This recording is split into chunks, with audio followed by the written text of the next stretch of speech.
à présent, les amis, on va finir en beauté avec Philippe, l'incroyable entrepreneur que vous connaissez, qui était tout à l'heure sur scène, que je vais interviewer. J'ai cet honneur et on va regarder ensemble ce qu'on apprend de son bouquin.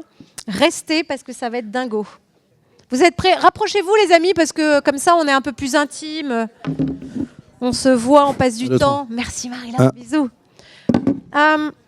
Jamais sans mon écran.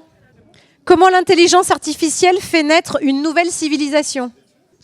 Je l'ai lu, je l'ai dévoré. On s'assied ou on reste debout? Philou, t'es prêt? Moi, oui, je m'assois. Vous savez qu'avec Philippe, on se connaît depuis des lustres. Bah oui, c'est pour ça que je t'appelle Barbie et que tu m'appelles Philou, en fait. C'est ça, Barbie le truc. et Philou, Barbie Group. Alors, jamais sans mon écran. C'est un titre bizarre. Alors, tu sais que j'ai fait des anti-sèches. Ah bah génial. C'est pourquoi? Non.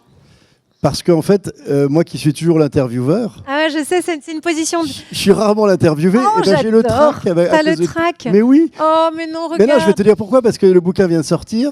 Je pensais pas vraiment en parler ce soir, mais Alain m'a gentiment proposé de l'évoquer. Et le bonheur, c'est de le faire avec toi et que tu me challenges parce que c'est fantastique. Je n'ai jamais parlé de ce bouquin. Je sais pas très bien quoi vous dire, mais tu vas m'aider. Bah, je vais t'aider. Philippe Bloch qui a longtemps été journaliste, chroniqueur sur BFM Business. Toujours un peu animateur. Tu l'es toujours animateur. J'en profite aussi. On démarre le Impact PME le 5 octobre sur BFM Business le samedi à 18h. Génial. C'était un grand bonheur. Moi, toutes les fois qu'on a fait des émissions ensemble sur BFM, moi, je faisais des chroniques sur le digital à l'époque. Et à chaque fois, j'étais impressionnée par l'acuité de tes questions, quoi. Franchement, je me disais, purée, c'est bien là, c'est pas moi, c'est moi qui pose aujourd'hui, tant mieux. Et ben, je vais te dire, moi j'ai été impressionné par ce que tu viens de faire là et je me sens totalement merdeux parce que j'ai rien préparé. Bon, tu vas me challenger. Non, mais je vais challenger. Déjà, tu vois, j'ai envie de lui. Tu vas me challenger. Tu vas voir. J'adore. Tu vois, je me dis, un bouquin, est-ce que c'est comme une entreprise? Pareil, tu as une cible et tu réponds à un besoin. Tu dirais quoi pour ça? C'est quoi ta cible? Je réponds. Alors, je n'avais pas de cible. Ça commence super bien, quoi. Soyons très clairs. Moi, j'ai écrit, c'est mon 9e bouquin. Bah oui. Et chaque fois que j'ai écrit des bouquins, c'est que j'étais énervé. Je suis souvent énervé, en fait. Ou inquiet de quelque chose d'ailleurs. Tu sais, parce qu'on a tellement bossé ensemble, tu as beaucoup cité tout à l'heure le client, c'est mon obsession depuis que je bosse, depuis mon tout premier bouquin. Et j'ai écrit des bouquins sur la qualité de service, j'ai écrit un bouquin sur l'optimisme, quand les Français m'ont paru trop déprimés pour qu'on s'en occupe pas. Ça a donné un bouquin qui s'appelle Ne me dites plus jamais bon courage. C'est à crever de rire. Franchement, c'est le petit bouquin orange là. Oui, orange, ouais. Non, il a été utile parce qu'il a redonné la pêche à des gens et j'ai écrit Tout va mal, je vais bien aussi. J'ai écrit pendant le Covid un bouquin qui s'appelait Ce sera mieux après, sauf si on est trop con. Alors, c'était pas pour provoquer, c'était juste que je m'inquiétais de la suite après le Covid et je m'inquiétais de savoir ce qui resterait de nos bonnes résolutions de ce confinement qui nous est tombé dessus, en fait. Et c'est vrai que j'écris des bouquins dans ces occasions-là. Et celui-là, en fait, c'est un bouquin qui n'aurait pas dû avoir lieu. Et puis, il y a eu plusieurs éléments. Il y a eu, en fait, un truc qui m'a fasciné parce que personne n'avait vu venir ChatGPT, finalement, le 30 novembre 2022. Enfin, c'est quand même un truc dingue qui nous est arrivé. C'est-à-dire que du jour au lendemain, un truc qui existait, qui était dans les coulisses, déboule sur nos vies et devient le truc le plus transformant peut-être de l'histoire de l'humanité. Mais à une vitesse monumentale. Alors évidemment, on était déjà tous clients de Shazam, de Google Maps, de tout ce qui était l'intelligence artificielle dans du numérique. Il y a ce truc qui arrive et qui est un truc totalement bouleversant parce qu'on est quand même en train de se dire qu'il y a peut-être là qu'on est en train d'inventer quelque chose. L'homme a peut-être inventé son propre successeur. C'est quand même pas complètement indécent. Ça pose d'énormes problèmes existentiels, éthiques, de réflexion. Et puis il y a eu un truc qu'on a tous vu. En tout cas, moi j'y étais pas, mais j'ai vu la photo. Et puis depuis, c'est absolument tous les matins ces photos. Et notamment récemment, rappelle-toi la photo de ce millier de téléphones portables qui est en train de filmer la vasque qui s'est lancée dans le ciel. Moi, c'était le 31 décembre 2023 sur les Champs-Élysées, d'avoir 1 million de téléphones portables de gens qui prenaient en photo un truc qu'on avait l'habitude de vivre ensemble. Et au lieu de se parler, ils étaient tous avec leur téléphone. Et vous avez vu cette photo. Et là, mais on le fait nous-mêmes, Philippe. C'est horrible quand tu dis ça. Je me dis oh la honte. Enfin, en vrai, je le fais aussi. Quoi. On est tous dès qu'il y a un beau truc, tchac. On est tous totalement atteints. Je veux même aller plus loin. Moi, je suis fasciné de voir que les gens, numérisent leur vie alors qu'on leur demande rien. J'ai un de mes copains. J'ai peur qu'il soit devenu alcoolique. Je vous explique pourquoi. Il passe sa vie à mettre des photos de spritz sur Instagram. Je me dis, le gars, il a une passion pour le spritz, ou bien, je me fous complètement qu'il aime le spritz ni d'ailleurs ce qu'il fait de sa vie, mais quelque part on est une espèce de moment de l'histoire où en fait on digitalise tout ce qui n'a pas besoin de l'être, on met un écran en fait entre la réalité et nous, entre les autres et nous, parce que c'est ça moi qui m'a beaucoup fasciné et je me suis dit mais est-ce qu'au fond quand je parle de changement civilisationnel, je me suis vraiment demandé quel était l'impact réel, en bon ou en pas bon, parce que je n'ai rien. Moi, j'adore le numérique. Tu promptes comme moi tous les matins. J'ai qu'une envie, c'est que ça change le monde, qu'on en retire le meilleur de l'intelligence artificielle, de ses algorithmes. Il y a quelque chose qui t'inquiète quand même, et à juste titre. On vit un truc de fou. De ton bouquin, c'est que tu nous mets le doigt sur nos travers numériques. Les travers numériques, et ça, c'est une partie. Donc moi, je voudrais qu'on articule. J'aime bien les trucs très organisés. Tu es la fille qui pense qu'en triptyque. Mais la première partie de mon propos, j'aimerais qu'on passe en revue, parce que ça m'a beaucoup interpellée. En fait, les travers ou les choses vraiment lourdes, et dont on se rend peut-être pas forcément compte que le numérique nous contraint à faire. Donc c'est un peu le constat qui fout un peu la trouille. Deux, c'est ton bouquin apporte plein de solutions, et j'aimerais aussi entendre les vôtres, parce que je suis sûre que vous en avez. Moi aussi, surtout. Oui. Et on finirait peut-être sur, il y a tout un chapitre sur les entreprises, en fait. Et c'est aujourd'hui, les entreprises, qu'est-ce qu'elles ont, quel est leur... l'usage qu'elles peuvent faire de ChatGPT, tout ton chapitre sur l'entreprise que j'ai trouvé vraiment intéressant, peut-être qu'on détaille un petit peu plus après être passé sur l'humain. Ça te va? Bien sûr. Peut-être qu'on pourrait passer en revue d'abord donc bien sûr. constat. Mais peut-être juste avant, une remarque sur l'écran, parce que c'est intéressant. J'ai vu hier au téléphone un médecin du sport que j'avais vu, que je connaissais pas, qui s'appelle Yannick Guillodeau, qui a écrit un bouquin qui s'appelle Le smartphone tue. Donc j'avais vu son bouquin, je m'étais dit c'est intéressant d'avoir son avis, etc. On a échangé hier. C'est intéressant parce que lui, il considère qu'effectivement, et je suis assez d'accord avec lui sur ce point, parce que moi, je n'ai rien contre les écrans. L'écran, d'ailleurs, c'est pas le problème, pour être tout à fait sincère. C'est comme la bouteille n'est pas le problème, c'est l'alcool qui est dedans, en fait, en général. Donc là, c'est à peu près le même principe. C'est qu'en fait, on a un outil qui s'appelle un écran dont on ne peut pas vivre, dont on ne peut pas se passer. C'est le couteau suisse de nos vies. Rappelez-vous, 2007, ça change le monde. Quand je l'oublie dans le TGV, je deviens hystérique, je cours dans tous les sens. Enfin, on ne vivra pas sans les écrans.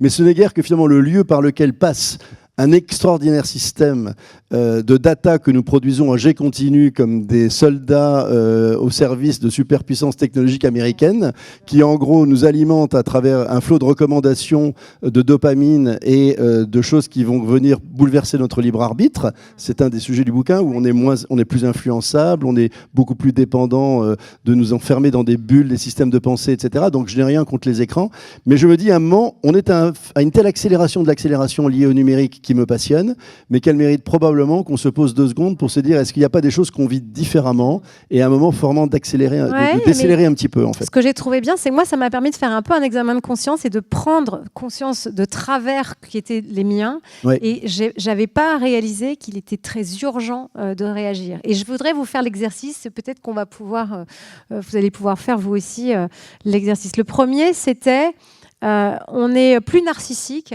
et moins empathique. On est dans le narcissisme absolu, quoi. Il y a un exemple formidable, c'est un gars qui a les cheveux orange. On le connaît un petit peu. Il risque malheureusement de devenir le prochain président des États-Unis. Personne n'en a envie. La peau orange aussi. La peau orange, tout est orange. C'est quand même un type qui a réussi quand même, par son narcissisme absolument incroyable, à profiter de la pire insulte pour un Américain, c'est d'avoir un mugshot, c'est-à-dire en fait d'avoir été mis en prison. Lui, il en a fait une espèce de truc incroyable où tout d'un coup, les gens l'aiment parce que ce type est aujourd'hui un dictateur. Il faut quand même juste le savoir. Mais c'est un narcissique absolument dingue. Il faut savoir quand même que je n'ai pas les chiffres, mais je crois qu'aujourd'hui le selfie est devenu la forme la plus fréquente de la photographie dans le monde. Et on fait un selfie pourquoi? Pour se mettre en vitrine, pour auto-promouvoir ça, et puis pour exister sur les réseaux sociaux. Parce que moi, ce que j'avais pas vu le truc, on a fait toi et moi beaucoup de télé. On est devenus des chaînes de télé obsédées par nos audiences. C'est qu'à titre personnel, on se lève le matin pour dire quelles sont mes audiences du jour. Est-ce que j'ai fait 1000 likes, 100 likes? Est-ce que je suis toujours aimé par les autres? Ça pose des problèmes incroyables de santé mentale. De confiance en soi aussi, non? Parce que c'est vrai que si tu mesures ta valeur à l'aune du nombre de likes que tu as, et ça te rend malade de voir que ton post que tu as mis des heures à pondre, il fait 3 pauvres likes, et t'en es malade, et t'en es même un peu vexé, quoi. Il y a un moment, il faut te dire arrête. Ça va bien maintenant. Absolument. Ma valeur, elle n'est pas dans ça. Mais ça demande un effort considérable. Et on est tous là à traquer les likes. C'est affreux, quoi. Tu te dis, aujourd'hui, j'en ai 100, tout va bien, tu pètes le feu, tu vas conquérir le monde. Le lendemain, tu en as 50, tu commences à douter. Ensuite, c'est quasiment, tu es au bord de la déroute. Et quelque part, ce qui est intéressant, c'est qu'on a presque l'impression que le nombre de likes, c'est notre nouveau statut social numérique, tu viens de le dire d'ailleurs, qui nous définit presque mieux que nos vies, que nos études, que ce que l'on nous a fait, de notre parcours, de nos succès, de nos échecs, de la façon dont on fait du bien à nos proches. Et ça, moi, je trouve ça extraordinairement dangereux. Et c'est alimenté, évidemment, parce qu'on pourrait un peu se calmer, mais on est tellement alimenté par cette mécanique implacable de cette data qui déboule en permanence, etc. Et de ces likes. Le like, c'est quand même un truc incroyablement dangereux. Au-delà du like, c'est que le fait d'aller regarder la vie des autres, tu vois, je me demande combien d'heures par jour, on va pas se l'avouer parce que c'est affreux, mais on regarde la vie des autres. Et moi, j'ai une fille de 21 ans et je lui dis, mais vraiment, tu vois, d'abord, c'est pas la vraie vie. Souviens-toi que la vie rêvée qu'il y a derrière cet écran, combien d'amis t'as, tu sais, ils sont au fond du bol, mais sur Instagram, c'est la vie rêvée. Et en fait, il y a un truc, tu vois, tu parlais des États-Unis tout à l'heure. Il y a un truc que j'ai appris là-bas, c'est que ils t'apprennent plus qu'en France à ne pas te comparer. Et moi, tu vois, pour faire grandir l'empathie, parce que ça, c'est un grand message de ton bouquin. Bah oui, absolument. Faire grandir l'empathie, s'il y a un truc que vous arriverez à faire et c'est ne plus se comparer. Et je te raconte 2 secondes un truc qui est arrivé à Inès, ma fille, aux États-Unis. Elle est arrivée, elle venait de France, elle était hyper forte en anglais en France. Elle arrive aux États-Unis, au LFNY, elle était nulle, elle comprenait rien. Et en fait, son prof lui a offert une petite radio, elle a progressé, elle avait 3 sur 20, 4 sur 20. Et un jour, elle arrive, elle me dit « Maman, c'est génial, j'ai 10 sur 20 !» Je dis, pardon, c'est génial ça, 10 sur 20. Moi, si ça n'a pas 18, c'est mort. Et elle me dit, bah oui, parce que le prof m'a dit, bah moi, avant j'avais 7 et maintenant j'ai 10. Tu te rends compte ? Et elle était profondément heureuse. Et je me suis dit, c'est chouette parce que c'est pas de l'empathie, mais c'est le fait de regarder son chemin à soi, quoi, d'arrêter de regarder la vie des autres. Non, et puis quand tu t'intéresses autant à toi, quand tu t'intéresses autant à toi, par définition, tu as un peu moins de temps pour t'intéresser aux autres. Et quand tu évoques que tout le monde se compare à tout le monde au point où de faire rêver des gens à des vies auxquelles ils n'ont jamais accès, parce que globalement, tous les influenceurs aujourd'hui qui ont 1 million de millions et qui se définissent par le nombre de followers, mais en même temps, il faut quand même être très clair, c'est que moi, j'ai un peu le sentiment que quelque part, il y a des gens qui me disent, j'ai 3000 followers sur Instagram, j'ai 1000 abonnés sur Facebook, mais je ne sais pas vers qui me tourner en cas de coup dur. Donc quelque part, on a là un vrai sujet. À quoi servent des followers si on a dans la vraie vie pas le niveau d'empathie auquel qu'on peut espérer. Donc quelque part, cette espèce de narcissisme, cette comparaison systématique, cette évaluation qui mène effectivement à des symptômes de dépression, d'anxiété, est quand même pas dangereuse, mais il faut qu'on en parle une fois de temps en temps. C'est important, et surtout, moi, la vertu de ton bouquin, quand j'ai lu ce chapitre, ça m'a amené à m'interroger à qu'est-ce que je fais au quotidien pour faire grandir mon empathie. Tu vois ? Et ben ça, c'est une question qui est vraiment forte que tu poses. On passe à un autre chapitre. Quand tu veux. Plus impatient, moins tolérant. Oh purée, ça c'est ce qu'on est en train de devenir, les amis. C'est pas mais c'est évident. Pas flamboyant, mais c'est la vérité. Attends, moi je suis ravi que ce dont j'ai rêvé avec mon bouquin Service compris en rentrant aux États-Unis il y a déjà 40 ans, arrive en France, c'est-à-dire qu'on soit dans un pays de service. Aujourd'hui, en gros, on est en train de devenir des gros obèses paresseux immobiles. Enfin, non mais je caricature un peu. Mais on est dans un moment où tout est livrable sur le pas. Moi, quand j'entends des gens, j'ai écrit une chaîne qui s'appelle Columbus Café, j'en suis ravi. Quand j'entends des gens qui se font livrer un cappuccino qui est en bas, alors qu'ils pourraient descendre, faire quelques pas et protéger leur santé à la fois physique et mentale, je comprends pas le monde dans lequel on rentre. Même si j'adore me faire livrer, et on vit dans un monde où la livraison change le monde, etc.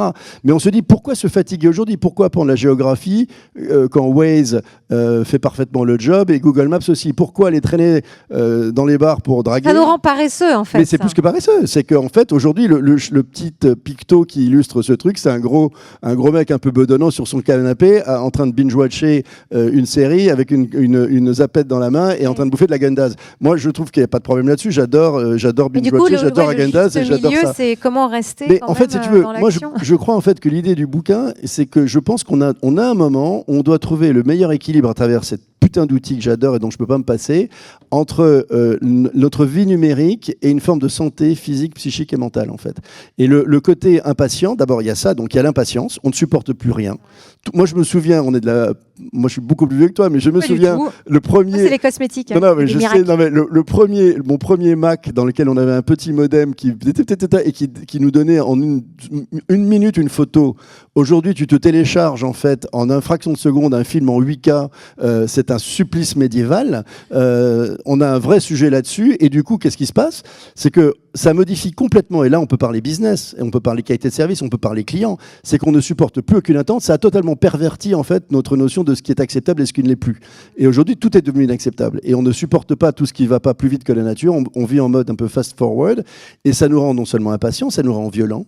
ça nous rend effectivement, on ne supporte plus les autres et tout ce qui porte un obstacle en fait à notre bonheur ou à notre au rythme Comment de on notre peut journée. lutter contre ça? Parce que ton bouquin, il n'est pas que dans le constat négatif, il est vraiment dans la solution et c'est ça que j'aime. Il faut qu'on ralentisse. Et je te dire, non mais honnêtement, moi je suis le premier. Mon épouse me supporte plus. C'est-à-dire, je crois qu'elle m'aime encore un peu. Non, mais elle me dit, mais je deviens moi.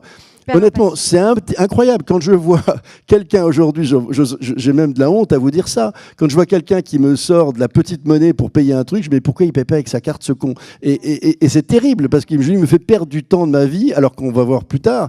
C'est une pression de dingue. Pourquoi crois-tu que les gens deviennent aussi violents en ce moment?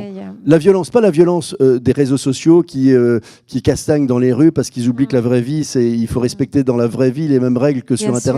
C'est qu'en fait, on a une intolérance aux autres et une intolérance à ce qui nous ralentit ou ce qui nous perturbe qui est devenu absolument incroyable. Et moi, j'ai un vrai sujet là-dessus, c'est que je suis l'homme le moins patient du monde. Tous les entrepreneurs de cette salle savent que la patience, c'est le pire truc des entrepreneurs. On n'a aucune patience. On veut que les choses aillent vite, etc. Et quelque part, je me dis, je dois m'efforcer, et mon épouse fait le job là-dessus. Elle me dit, arrête. C'est-à-dire, je pense qu'il faut qu'on arrête d'abord de ralentir, qu'on prenne le temps de réfléchir. On n'a plus le temps de voir ce qui est essentiel et ce qui ne l'est pas. On survole quasiment tout sans approfondir. On a de plus en plus de mal. Comment vous faites les uns les autres pour vous, une fois que vous avez réalisé ça, de vous dire, je vais prendre le temps de réfléchir. Tu vois? Est-ce que c'est Moi, je comprends que ça me détruit ma santé. Moi, j'aime bien le comment, en fait. Bah, tu as raison. Mais dites-moi, allez-y. Ingrid. Ouais, de courir, aller dans la nature, regarder de l'art. Je regardais ce matin, j'écoutais ce matin les premiers commentaires sur les premiers tests d'enlever les téléphones dans les 200 collèges en France depuis la rentrée de septembre. Je ne sais pas si vous avez vu un peu le résultat. C'est assez intéressant parce qu'effectivement, ça a totalement fait baisser le rythme. Ça a bien sûr accru la concentration parce qu'en gros, ça améliore aussi, c'est-à-dire qu'il n'y a plus de problèmes dans la cour d'école, d'insultes par téléphone, etc. Et là, je pense aussi qu'il y a des moments, et je vous suis, moi c'est un truc que je ne fais pas assez, c'est qu'il faut qu'à un moment on pose son téléphone et on sort sans son téléphone pour aller marcher et pour se réouvrir un petit peu les chakras. Et ça, cette vie-là ne nous y encourage absolument parce que... Une volonté de faire, quoi. Le même Guyaudot que j'évoquais tout à l'heure, ils ont fait faire un test pour une centaine de personnes à qui ils ont demandé d'essayer de passer 1 heure sans votre téléphone. Il n'y en a que 25% qui ont réussi. 25% qui ont réussi. Et ils ont augmenté de 25% le nombre de pas qu'ils ont fait dans la journée. En gros, il y a un lien entre la mobilité en plus et l'absence du téléphone. Je ne parle même pas là donc, des aspects physiques en fait, de tous ces sujets-là. Donc sur cette impatience, il faut qu'on la calme. Et je pense qu'il faut remettre la patience comme une vertu, en fait, dans un monde où tout s'accélère tellement vite qu'on perd le sens de l'essentiel, en fait. Ouais, ça, c'est pas un truc facile, et pour des gens comme moi, c'est quasiment impossible, pour être sincère. C'est pour ça que je dois écrire des conneries comme ça pour essayer de me convaincre. C'est bien, ça marche. Moi, ça m'a fait beaucoup réfléchir. Il y a un autre chapitre, Philippe, qui parle beaucoup aux entrepreneurs que nous sommes, parce que ce que développe l'écran, c'est vraiment pas bon pour ce dont on a besoin. On est plus prévisible et moins curieux. À cause des écrans, à cause des réseaux sociaux. C'est pas les écrans. L'écran, à chaque fois, c'est la bouteille de l'alcool. On est moins curieux, quoi. Bah, oui, parce qu'en fait, c'est quoi la mécanique en fait des réseaux sociaux? Et les réseaux sociaux, derrière, il y a des acteurs du numérique. En fait, il faut bien se rendre compte aussi une chose très simple, c'est qu'en gros, l'Europe a perdu la guerre du numérique pour 2 raisons. C'est que pour ça, il faut de la data. La data, elle est à la fois chinoise et elle est mondiale à travers nous, occidentaux, qui alimentons en fait on va dire 5 superpuissances américaines que vous connaissez par cœur, dont le métier en gros est de nous faire venir et de ne jamais repartir dans une bouteille et de nous alimenter en permanence. Je voulais qu'il y ait de la dopamine, mais des recommandations, etc. Moi, ça m'a frappé le jour où je me suis aperçu que j'ai eu le sentiment que Spotify et Amazon me connaissaient mieux que mon épouse. C'est en gros, non mais je voudrais pas dire ça, je l'adore, hein, mais parfois elle m'offre encore des trucs que je n'aime pas. C'est quand même dingue après 40 ans, vous voyez. Amazon jamais, toi. Amazon, il n'y a même pas besoin. Vous avez aimé, vous aimerez, t'es sûr que tu sors jamais de... Ah mais moi le gars Reed Hastings, la Netflix, je le connais pas le mec, hein, il habite en Californie, il m'écrit tous les week-ends. Hein. Tu vas te régaler, Coco. Je t'ai prévu un truc et mon problème, qu'est-ce qu'il m'envoie? Il m'envoie que des trucs qui n'ont aucun intérêt mais que j'adore. Non, vous voyez ce que c'est un truc avec ça? C'est aujourd'hui Paris Has Fallen, un bouquin où le mec il se fout sur la gueule, etc. Ça me détend de regarder des trucs avec de la castagne. Ça n'a aucun intérêt. Simplement, ils savent tellement combien m'enfermer dans des goûts, des habitudes, des convictions que ça veut dire que ça pose des problèmes à la fois d'utilisation de mon temps, parce que c'est quand même la plus grande opération de captation de mon attention jamais réalisée. Mais même sur les réseaux sociaux, les gens que tu suis, forcément, c'est des gens qui te ressemblent. Et donc, tu as l'impression que le monde entier est d'accord avec toi. Et or, c'est comment tu arrives à garder la curiosité nécessaire pour regarder le monde, pour aller regarder des gens différents, pour sortir de l'entre-soi. Moi, c'est un vrai sujet, parce que tu sais, la diversité, ça a toujours été un sujet pour moi depuis longtemps et qui m'occupe pas mal. Comment, tu sais, aux États-Unis, ils disent make room for discovery. Comment je continue à avoir, tu vois, est-ce que moi, si je suis de droite, est-ce que je vais m'acheter Libé un jour, ou si je suis plutôt, je lis plutôt Luma, est-ce que je vais aller acheter Valeurs Actuelles? Comment je fais un pas de côté pour sortir de mon entre-soi? Mais c'est obligatoire. Je veux dire, mais on le fait pas, c'est ça le truc. Mais non, mais ça va être de pire en pire. Soyons quand même conscients qu'aujourd'hui, les opinions politiques sont tellement tranchées. En fait, on vous enferme dans vos propres convictions. Et vous n'êtes alimenté que par des gens. Alors, je ne parle même pas des fake news permanentes, parce que quand même, Internet, réseaux sociaux. Je te donne un exemple. Quelqu'un que j'adore dans ma famille, que je pensais être intelligent, me dit, t'as vu la dernière trouvaille d'Anne Hidalgo? Je dis non, mais ça va être assez sympa, explique-moi. Elle me dit, il paraît qu'elle va limiter la vitesse des piétons dans Paris à 2 km/h. Et je me dis, mais attends, c'est une connerie. Elle me dit, non, je t'assure, je l'ai vu sur Internet. Je me dis, encore plus con que je ne pensais, elle. Et pire, elle me dit, comment crois-tu qu'elle va pouvoir mesurer et contrôler? Je me dis, mais on marche sur la tête. Mais on est sur un système aujourd'hui qui va la convaincre qu'Anne Hidalgo est une abrutie. Alors, je lui dis, mais tu as vu ça dans quoi, en plus? Pour vous montrer à quel point une autre problématique majeure de la désinformation, des deepfakes, des fake news, etc., c'est que les gens... On a un devoir aujourd'hui de vérification de ce que nous consommons. On le fait pas. D'arrêter de republier tout et n'importe quoi sans vérifier et sans voir le mal que ça fait à la démocratie. Donc ce sont des sujets, là aussi, tu me dis comment on doit faire. On doit prendre conscience de notre rôle, en fait, en collectif, en fait, de diffusion de cette information, qui n'est pas simple, hein, mais qui est, je crois, un vrai sujet de société. On approche d'élections aux États-Unis majeures. On a eu ici... Regardez ce qui s'est passé. Peut-être qu'on sort du sujet, je m'en excuse, mais il y a un film qui m'a marqué et il y a une série qui était fabuleuse, qui était pas la crise, La fièvre sur Canal. Je ne sais pas si vous avez vu cette série absolument incroyable de manipulation en fait de deux influenceuses qui veulent globalement aboutir à la guerre civile en France, à partir d'une anecdote qui est un joueur de foot qui, un soir de remise d'un prix, casse la gueule de son entraîneur et le traite de sale toubab. Toubab, vous l'en dites, je ne savais pas, sale blanc, dans un langage qui est particulier. Et à partir de là, il y a une révolte en France liée au racisme, et deux influenceuses, l'une qui va défendre en fait le club et l'autre qui va vouloir entraîner les gens pour arriver au final quasiment à une forme de guerre civile, pour arriver avec la façon avec 3 influenceurs hyper bien fichus qui vont manipuler les foules et convaincre les gens de leurs propres convictions en les enfermant dans des bulles dont ils ne ressortiront plus jamais en termes d'ouverture d'esprit. Donc là-dessus, on a des enjeux considérables, et Civil War, qui est un film absolument... J'ai rarement vu un film américain où je ressors avec au moins un jour pour m'en remettre. Et actuellement aux États-Unis, dans certains États américains, on est en face d'une ultra-manipulation des deux camps par les réseaux sociaux et par en gros une fameuse Laura Loomer que vous avez peut-être vue, qui est la grande passionnara de Trump, que même les Américains, même les républicains en ont peur. Et quelque part, on a là aussi un devoir complet de faire attention, tous en tant que nous sommes, à ce qu'on reposte, à ce que nous partageons, à ce que nous validons, à ce que nous acceptons, etc. Donc ces enjeux-là, effectivement, ils sont colossaux, ils sont majeurs, ils sont sociétaux. Ouais.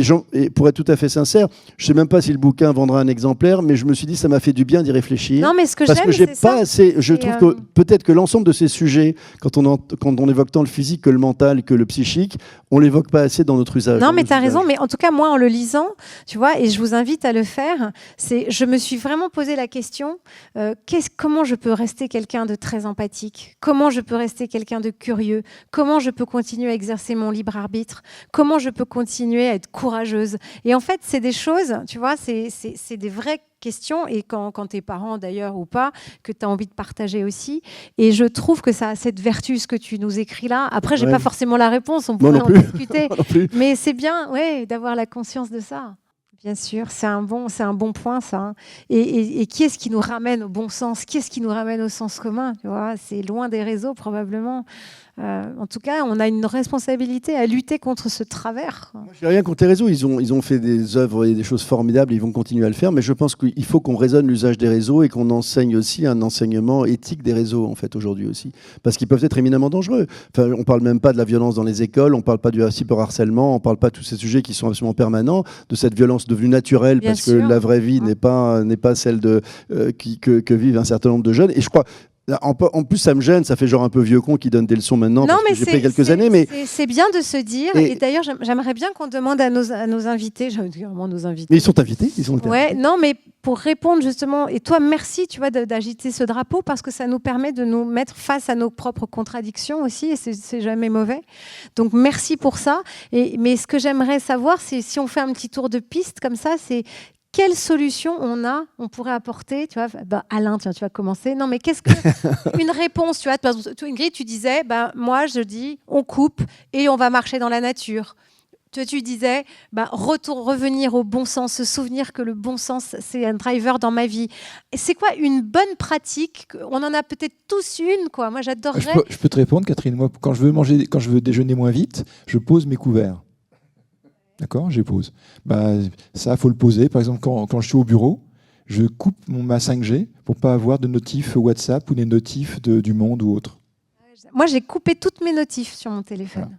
Voilà. J'ai pas de notifs. Voilà. Mais après, même WhatsApp, ça peut être les... Et donc, quand je travaille, quand je veux me concentrer, je coupe, je mets même en mode avion pour être tranquille. Ok, alors, premier conseil, donc couper.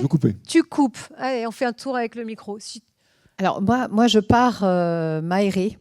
Ouais. Je laisse mon téléphone à la maison et je pars marcher. Sans téléphone. Sans téléphone. Pareil qu'Alain, même team. Allez, c'est parfait. Donc on coupe. Ouais, bravo. Musée. Aller au musée. Et sans téléphone. Oh, la dans vache, la poche cachée, quoi. Ouais, c'est ça. En fait, on photographie avec les yeux, quoi. Il n'y a pas besoin du. Donc aller au musée. C'est quoi? Et ton musée préféré, c'est? Orsay, il change régulièrement. Et là, il y a une nouvelle expo qui démarre le 8 octobre. J'ai déjà prévu, j'ai noté dans mes fiches. Génial. 8 octobre au matin à Orsay. Ah, c'est génial. Tu sais que Charlotte, pour faire la petite histoire, qui est plus là, d'ailleurs, c'est une de mes associées, elle est aussi conférencière en histoire de l'art. Et tous les lundis matins, chez Envie, on fait un quart d'heure, ça s'appelle le Barba Boost. Moi, je prends un sujet où je donne la gouache sur le sujet de retrouver confiance en soi, rebondir après un échec, être courageux. Et elle l'illustre avec une œuvre d'art. Et ça t'intéresserait sûrement, et qui sont souvent issus d'Orsay. Et à Orsay, perso, je suis abonné, il y a la carte blanche et on peut y aller à 9h30 et il n'y a personne dans le Génial. Donc, et là, sans téléphone. Avec plein de téléphones, voir un tableau avec plein de téléphones devant, voilà. Donc à 9h30, on est 20, 30 dans Orsay, c'est tranquille. Parfait. 10h15. Merci. Une autre astuce, là. Prenons du positif aussi de vos réponses, de vos solutions. Moi, en fait, je passe des moments privilégiés avec les personnes que j'apprécie. Ouais. Dans mon planning, 1 ou 2 fois par mois, je réserve un moment. Être avec quelqu'un, voilà. Se souvenir qu'on peut aussi être dans la vraie vie, ça t'en parle dans ton bouquin. Ouais, juste, ça me fait... Allez-y, pardon, madame, allez-y, je t'en prie. Du coup, je tourne, des fois ça peut être 1 fois par an, je vais voir ma sœur qui est en Suisse, on passe une journée ensemble, on découvre une nouvelle activité comme de la randonnée. Recréer du lien. Voilà, c'est ça. Du lien avec des vrais humains, quoi. C'est bon, voilà, ça. Bravo. Tu vois, juste un truc que je m'aperçois que je vais essayer de faire aujourd'hui, c'est que j'essaie de ne pas prendre des photos de ce qui se passe autour de moi, ce que j'aurais fait avant. Parce que je me dis, il y a un truc aussi, parce que je pense que la mémoire qu'on aura en dehors de voie numérique, elle sera beaucoup plus pleine d'émotions que celle qu'on a dans notre téléphone. Et j'essaie de me dire, on peut aussi vivre une émotion sans la photographier, un joli coucher de soleil. J'en ai fait aussi, en fait. Fou, hein. Mais je crois que j'essaie de faire un autre truc.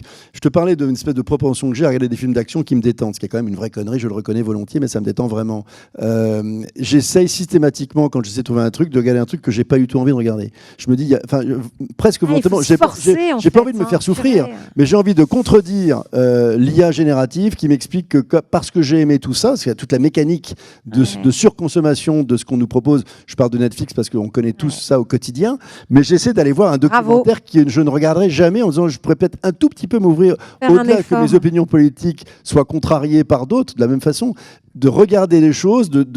J'essaie même, chaque fois qu'il me pose des questions, ce saloperie d'intelligence artificielle que j'adore, hein, par ailleurs, que après, c'est pas tout ce que je pense, c'est chaque fois de le contredire pour qu'ils se disent, mais il est complètement dingo, celui-là, il n'est plus la même chose à chaque fois maintenant, pour voir comment il réagit. En fait, j'essaie de challenger, en fait, l'IA. Il est vicieux, ce Philippe. Je deviens vicieux avec l'IA pour me dire, je vais voir comment elle réagit si je la perturbe un petit peu. Parce que, ras-le-bol, qu'elle me défaussait d'une partie de moi-même, quand même. Bien sûr, mais tu vois, tout ce qu'on fait modéliser ma vie à ce point, mes goûts, quelque part, j'adore parce que j'en profite. Je le répète, j'ai du mal à pas en profiter. Mais aucune IA au monde ça, mon problème, n'ira en fait. au musée pour nous, ne créera du lien humain pour nous, ne fera du sport pour nous, n'ira découvrir un beau paysage. Donc, tu sais, on n'a pas parlé, mais je pense qu'il y a une réduction énorme des interactions familiales le soir. Bien sûr.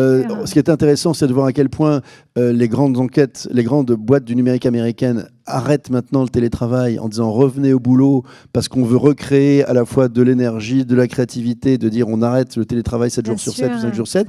On commence à retrouver cette forme de lien humain et c'est parce que c'est là qu'on va peut-être conclure, c'est qu'au fond, enfin on va pas conclure, mais c'est ça la vraie... l'heure. Hein, non mais c'est ça la vraie différence, c'est qu'on s'aperçoit que l'IA, elle va progresser de manière phénoménale. C'est une forme de tsunami qui va changer nos vies, sans doute beaucoup pour le mieux sur tous les sujets sociétaux, écologiques, économiques, etc. Mais à l'évidence, il y a plein de trucs qu'elle ne sait pas faire. On ne sait pas quand est-ce qu'elle aura une conscience. Il y en aura peut-être une un jour. On n'espère pas tout de suite. On espérera que ses intérêts, à la limite, sont alignés avec nous quand on aura une super intelligence artificielle. Mais il y a un truc qu'on ne saura jamais faire, c'est s'étonner. C'est l'ensemble de se dire, de remettre de l'énergie, de l'empathie, de la bienveillance, de la curiosité, de la vision, du charisme, tout ce qui sont ces fameuses soft skills qui sont la vraie valeur dans une entreprise, puisqu'on parlait des entreprises.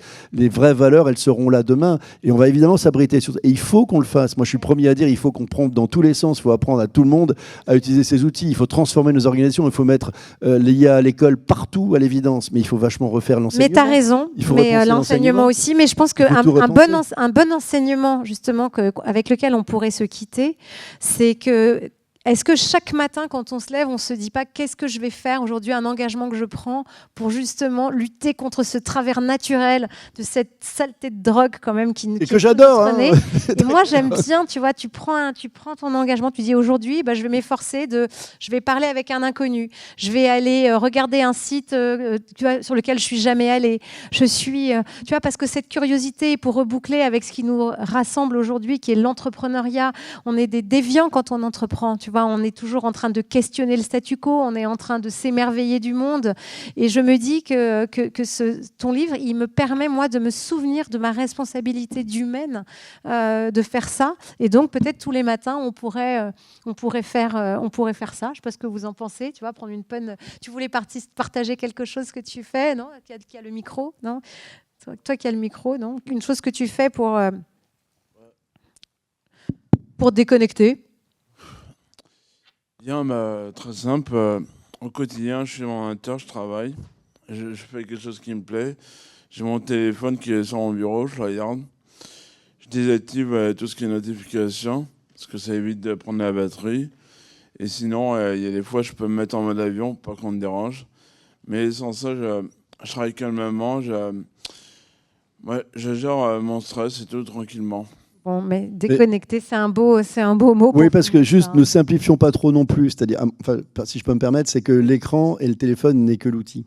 Derrière ça, il y a tout ce qu'on essaie d'évoquer là, c'est-à-dire toutes les implications, effectivement, de consommation, de fonctionnement, de mode de pensée, de mode d'intimidation, de mode de manipulation, de plein de choses, sur lesquelles il y a des choses qui sont bien, d'autres sur lesquelles ça mérite notre attention un peu renforcée, je pense, à cette étape de l'histoire de l'humanité, parce que ça va tellement vite que, encore une fois, l'écran n'est qu'un outil. En revanche, c'est tellement modifiant, structurant sur notre façon de vivre dans les années qui viennent que je pense que c'est le bon moment d'en parler ensemble, en fait, et d'ouvrir ces débats, et pas uniquement de dire on interdit le téléphone, c'est peut-être un premier pas pour éviter pas mal de choses dont on sait que... Parce qu'il y a aussi une chose, c'est que nous tous ici dans cette salle, nos personnalités sont déjà un peu formées à l'évidence. Et quand on pense plutôt à des gamins qui ont des jeunes, d'abord 10, 12, 14, 15, 16 ans, où il n'y a pas exactement le même socle. Tu évoques souvent les socles dans tes interventions. Oui, c'est vrai, j'aime bien ça. C'est là qu'effectivement, on peut se dire qu'on a collectivement le devoir peut-être d'en parler, de transmettre et de le vivre un peu autrement. Parce que de toute façon, l'IA est là pour toujours. Moi, je suis absolument fasciné, passionné.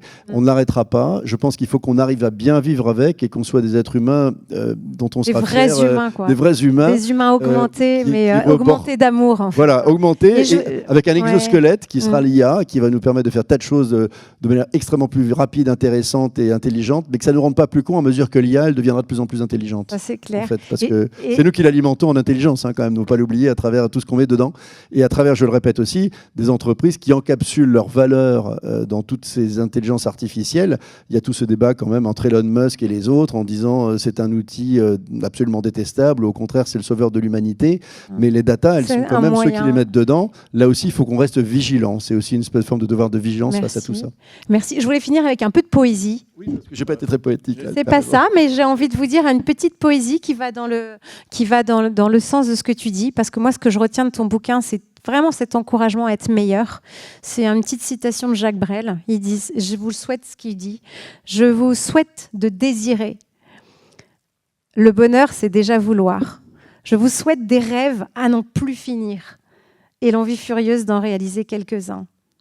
Je vous souhaite de ne jamais renoncer à la recherche, à l'aventure, à la vie, à l'amour. Car la vie est une magnifique aventure et nul de raisonnable ne doit y renoncer sans livrer une rude bataille. Je vous souhaite surtout d'être vous, fiers de l'être et heureux, car le bonheur est notre destin véritable. Voilà, c'était un petit Jacques Brel pour finir. Et Jamais sans mon écran de Philippe Bloch. Merci beaucoup. Merci. Merci de nous rendre meilleurs. Oh, arrête, j'aimerais. Et puis, si ça vous intéresse, j'ai amené. C'est aussi, on est entrepreneur, on peut être libraire et vendeur en même temps. Si vous voulez une dédicace, c'est avec grand plaisir. Merci à tous. Merci à tous.